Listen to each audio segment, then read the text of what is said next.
Welcome to this week's Ask Charlie. I was asked a question about hosting a drinks party, and so this week is all about that. Somebody got in touch and said that they were new to an area, they'd never hosted a drinks party before, they wanted to invite the neighbours over and get to know them. So I thought we would talk through all things drinks parties and being a hostess. So there are drinks parties and there are drinks parties, and I thought I'd just talk through the difference of how I interpret it. If you're inviting the neighbours over for a drink, it's a bit more informal. If you are hosting a drinks party, it's a more formal event. And I think the difference is, if you are inviting your neighbours over and you just want to get to know them and you want to be friendly and you want it to be sort of more relaxed affair, rather than a drinks party when you would put on your finery and you would really go to town. I think if you are inviting the neighbours over to get to know them, you don't want to go too formal, because I think that could put people off. Whereas if you're hosting, a summer drinks party or a drinks party to celebrate an occasion, that's a little bit different. You can go a little bit more to town then and get, really carried away. I think if you're new to an area, it's best just to play things down a little bit and just be yourself, rather than throwing a big extravagant affair, if that makes total sense. So if we invite the neighbours over for a drink, I will either pop a card in their post box, we'll talk about that in a moment, or I will just send an email, or if it's really informal, I might make a group sort of WhatsApp and just invite some people over, and that is more informal. So if you're going to have a more formal drinks party, it's really nice to send a proper invitation. So for example, I have an invitation here from our neighbours inviting us to a drinks party, and it always has at home, and I'll show you another one in a moment. This is at home for a summer's drinks party with the date and with the time and their address, and then RSVP and how you would like to be RSVP'd. And so she has put her email address and a mobile phone number. In the old days, an RSVP would always be a formal letter written back, but these days things have got far more relaxed. But that is a really pretty invitation for a summer's drinks party, and I know that they've got a wedding coming up, so I think they're inviting friends and neighbours, and so that is going to be a more formal affair because there's a beautiful invitation, and I know that that will be a spectacular summer drinks party. I have got in this box here, this is our own stationery, and these are my at-home cards, and it says Mrs. Simon Gray, at home, RSVP, and then our address and how I want to be RSVP'd. And I just covered the address because I don't want you all seeing exactly where we live. So that is a much more formal way of doing it, and I would just write the name of the couple up here. So Bob and Rosie would be handwritten there, and then it would be at home, and I would put the date at home, say, I don't know, the 30th of April, and then a time from. And drinks parties tend to be from 6 to 6:30 p.m. 7 p.m. is a little bit late. People would then be thinking and getting that confused with maybe at dinner. So between 6 and 6:30 is the best time to invite people for a drink. And people will come for a drink and then they'll tend to leave by about 8:30. It depends how much food and nibbles you provide, but if you're just having a drinks party and there's some canapes, there's some nibbles, people will have that, and they might even be leaving at 8 p.m. But it's very much a drink rather than a stay all evening affair. that is different. That's inviting people for dinner or for supper. You can have a drinks party that has got quite substantial food and it goes on for a lot longer, but you know, again, that's another thing. So thinking about food and what you're going to do, I've catered for lots of lots of drinks parties, lots of canapes over the years. The most important thing is to get a notebook and to write a list. When I am catering for a drinks party, I work on 6 different types of canapes and between 3 to 5 per person. That's what I suggest to a client when they get in touch. Obviously, it depends on what they want and I'll be guided by them, but get a notebook, write a list and plan it out. I do have some canapé recipes in my Christmas planner. This is my Christmas planner. There are a few canapé recipes in there and also my autumn winter dinner party planner. I've got a few canapés in that as well. But I just want you to be able to enjoy having your neighbours over and getting to know them and taking the pressure off yourself. So I thought we'd talk through this. So first of all, send an invite and ask them to RSVP. Get the house ready.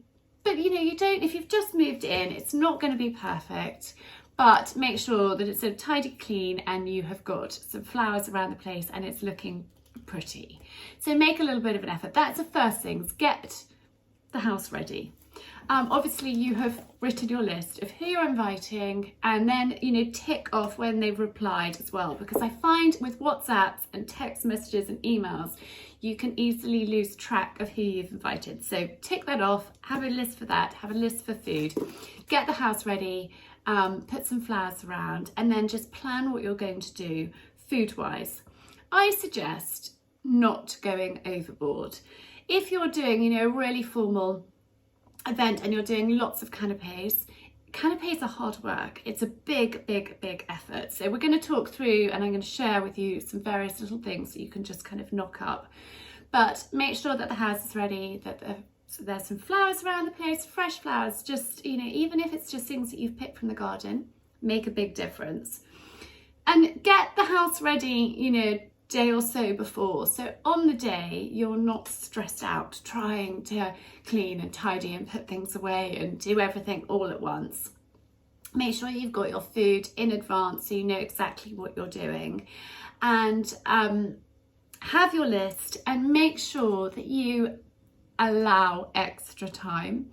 There's nothing worse than guests arriving, and I find with drinks parties people arrive sometimes even early. So you need to, if you've invited them for 6 o'clock, you need to be completely and utterly ready half an hour before that time.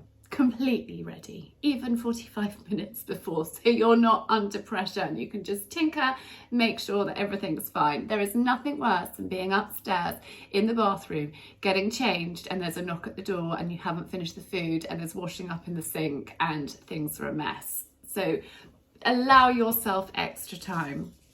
My top tips. Florence is running around, she's very excited at the thought of having a drinks party.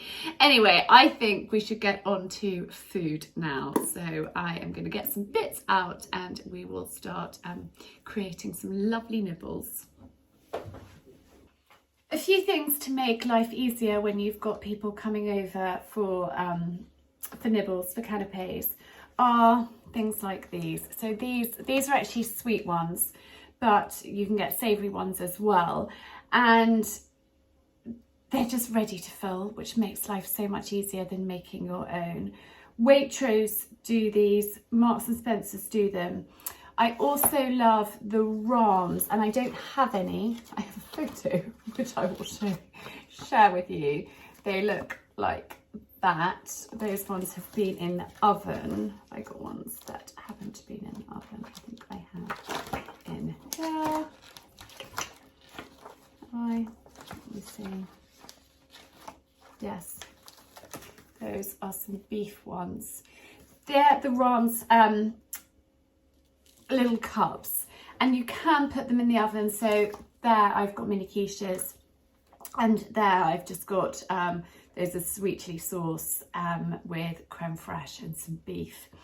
So those are really good.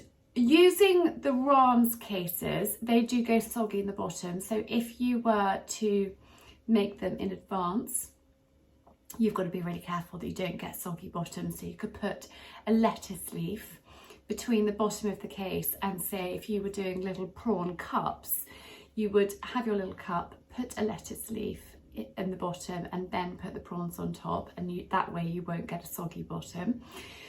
But those are better filled last minute. These pastry ones you can fill in advance, so that's something to be really mindful of.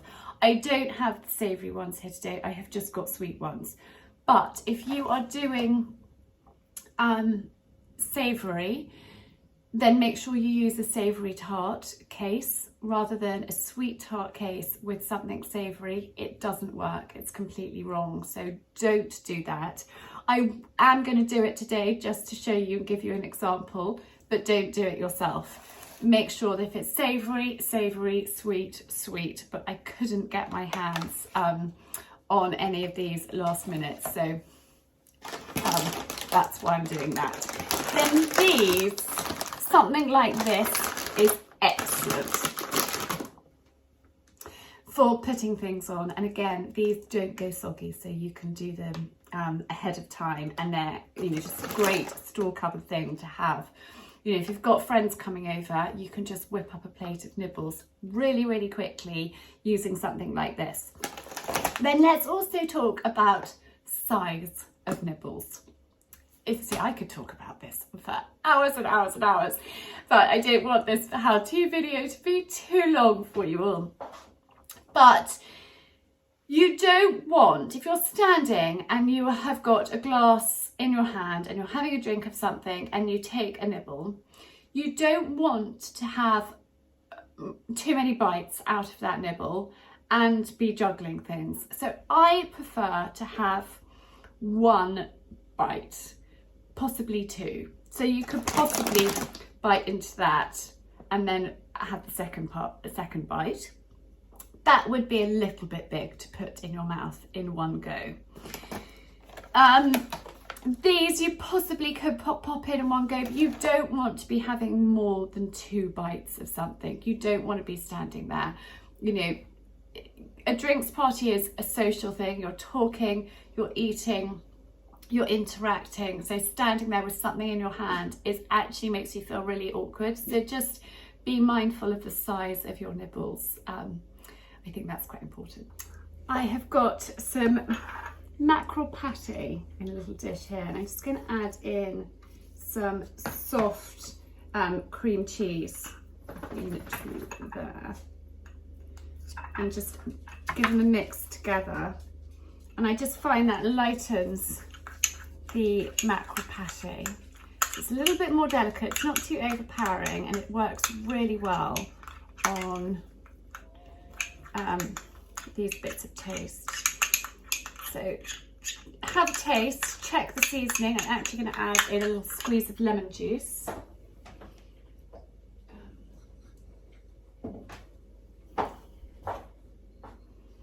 Just about thinking of things that are easy that you can just kind of whip up without spending hours and hours in the kitchen, because you don't want to be frazzled. You actually want to enjoy having your guests and having a chance, if you know, you're new to an area and getting to know the neighbours, you want to be able to talk to them. Now, something that I, in the early days of being married, was terrible at, I actually was quite underconfident and shy, and I hated hosting. I mean, I didn't hate hosting, but I did hate hosting. Let me explain what I mean. I loved preparing, I loved doing, but I didn't like talking to people. So I would hide in the kitchen and pretend that I was far too busy to come out. And Simon literally drag me out of the kitchen and do whatever it took to get me out, which actually was really, really good, because I needed that. And I got my confidence, and then actually I enjoyed being a hostess and talking to my guests rather than just hiding in the kitchen. And the same with dinner parties. So plan things that you can do in advance, and all of these bits that I'm showing you now, you can get them ready in advance, and then you can enjoy being with your guests and talking to them rather than having to be in the kitchen and not having a chance to chat to them, because that defeats the whole object. So that's why, you know, when I'm talking to you about getting ready in advance, planning and building extra time in, because you always do need that extra time. And there will be those people that knock on the door early. There will. It might not happen every time, but there will be a time when you are entertaining, when people come really, really early and you are not ready for them. It's much better to build in the extra time. Trust me, I've learned. And also, if you're going and you're a guest, don't be the first to arrive. Arrive 10 minutes late. If you're invited for 6:30, arrive at 6:45, and it just takes the pressure off the hostess. So we're imagining that these are savoury, and I've just got some prawns in a Mary Rose sauce. And the great thing about these little pastry cases is you don't have to worry about saggy bottoms. Saggy bottoms are terrible and to be avoided. I'm just putting a little bit of avocado on the top there. My avocado is here. And those can go straight on to the dish to serve. Now you want to also think about how you're serving your guests. Are they helping themselves? Are you just leaving a plate for them to help themselves, or are you offering round food? I find actually it's quite a good way to mingle is by walking around serving rather than being stuck with one person. So it's always, I think, quite a good idea, rather than placing your food on a table. You can do that, but pick it up, walk around, interact. Or if somebody is looking a little bit lost and doesn't really know anyone, you can always give them a plate and say, oh, would you mind taking these round for me? And that's quite a good way. When you are hostess, it's your responsibility to make sure that everybody is having a good time. So, I mean, don't beat yourself up too much about it, but it's important that you are aware that person's stuck talking to somebody that is looking really bored, or whether there's a person that isn't talking to anybody and standing there by themselves. So you need to kind of be on alert and have your eyes looking and seeing and working out what's going on, and move conversations along, give somebody a plate, but I think it's important, if you are being a good hostess, that you're just aware and that you don't get too tipsy. I always actually don't really have a drink until everybody is left, and then I sit down, breathe a sigh of relief, and enjoy having a drink. I might, sip something slowly, but once they've left, I can actually relax as a hostess. So look, those I have just made. Actually, let's do another one so we've got an even number. Now, we haven't talked about drinks, which is very, very important. Soft drinks as well as alcoholic drinks. I wouldn't go too overboard on choice. So, if you're doing,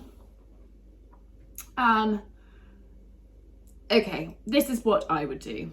I would have gin and tonic. I would have vodka and tonic. I would have something sparkly. So whether you're serving Prosecco, champagne, English sparkling wine, something like that. I wouldn't do red wine, white wine, beers, the whole shebang.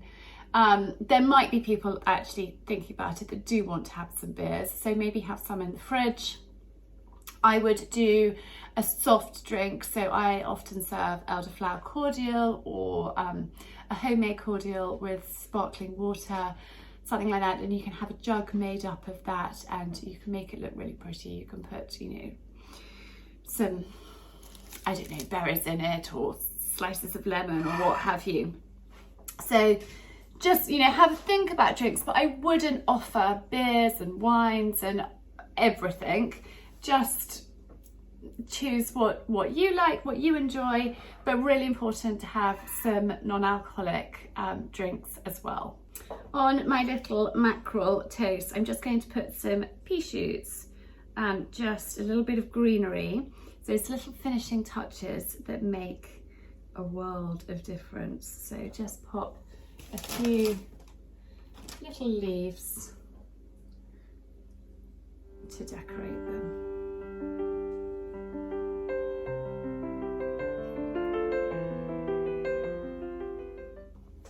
I have just heated up some little bellinis.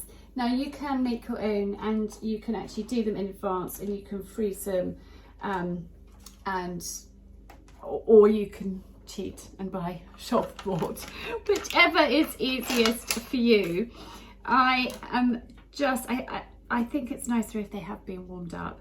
I'm just putting a little bit of creme fraiche on to each one. You could just use butter, but I think creme fraiche works really well.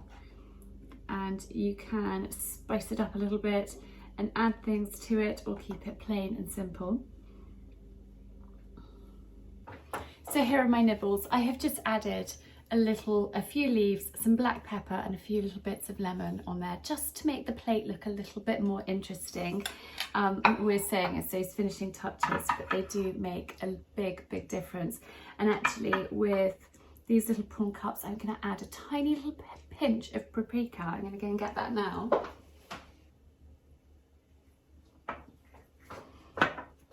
Just literally a tiny little bit. Makes such a difference. It only takes a moment, but it just makes a slightly flat canapé look a lot better. There.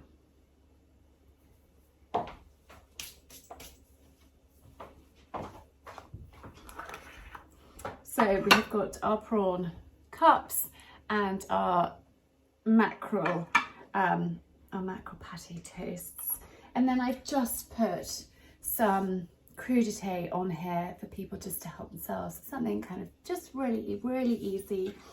You can do dips, you can do crisps, you can do nuts. I've just put some breadsticks in a jug. If it was a more formal evening, I would get a prettier bowl or prettier something to display them in, but just for informal, a kitchen jug works really well just to display your breadsticks. And then some honey mustard sausages. Cook your sausages and then add the honey and mustard just for the last couple of minutes of cooking. So much easier than adding it in at the beginning and cooking them. They get stuck. It's just much easier to pre-cook your sausages and then add the honey and mustard. But cocktail sausages always go down a treat. And then I've just got some olives and some feta and some little peppers there. So, you know, you can make as much or as a little effort as you want. The most important thing is about you enjoying it and you having fun and you having time for your guests. So I am going to whip upstairs and get changed, and we will go into the drawing room and open a bottle of fizz. So I've just whipped upstairs to get ready. I literally changed my necklace, put a bracelet on, brushed my hair and put some lip gloss on. Archie has kindly lit the fire for us. And I think, you know, if you're having friends over and the weather's chilly and it's not very nice, I think it's really inviting if you've got a fire to light the fire. But if you are going to have a room full of people, you maybe don't want to overheat them. So optional, but I just thought it would be nice to have the fire lit. I have got a bottle of night timber on ice behind me. I've got the glasses ready and my nibbles. So I really hope that you have found that helpful and enjoyed me talking about hosting a drinks party and, you know, different elements to think of. But the most important thing is to enjoy it, to have fun, and the more that you can do in advance, the better. You can cook your cocktail sausages ahead of time and just reheat them. Lots of the things that I've shown you today, you can just get them ready, pop them in the fridge, and then take them out and serve them when your guests arrive. So have fun and happy hosting.